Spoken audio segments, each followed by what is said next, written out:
لما هتقعد مع حد تقعدوا تتكلموا عن قد ايه الدنيا وحشه، وقد ايه الدنيا بايظه، وقد ايه قد ايه قد ايه حاجات وحشه وحشه، سلبيه سلبيه سلبيه سلبيه، ممكن ما تبقاش قادر تقوم بعد القعده. يعني قاعدين على القهوه كده عمالين تشتكوا حالكم لبعض، مش حاجه حلوه خالص، بس قاعدين على القهوه بتشتكوا حالكم لبعض، ممكن ما تبقاش قادر تقوم، تبقى مكسل تروح، لان انت بتبقى شايف ان مفيش امل.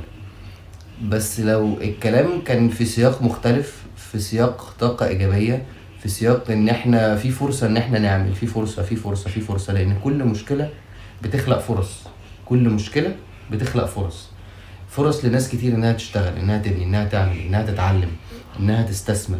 المايند سيت مبنية بشكل كبير جدا، ده مش بناء على كلامي، ده بناء على كلام الكتب والدراسات والناس اللي بتعمل ابحاث في السايكولوجي وفي علم النفس، وتأثير الكلام على البني ادمين.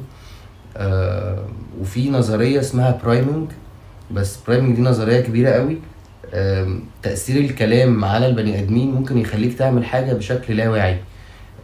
فكرة ان انا هقول لك كلام معين في اعلان فيخليك تحب الماركة بتاعتي او تنزل تشتريها، او اول مرة تشوفها بعد الاعلان تبقى مهتم ان انت تشتريها، او تدخل تعمل بحث على الانترنت، تسيرش على جوجل او على تيك توك او على تشات جي بي تي، شوف انت عايز تسيرش فين، تبتدي تتعرف اكتر عن البراند او الماركة بتاعتي. ده حاجة اسمها برايمنج العقلية، عشان تظبط المايند سيت بتاعتك وعقليتك.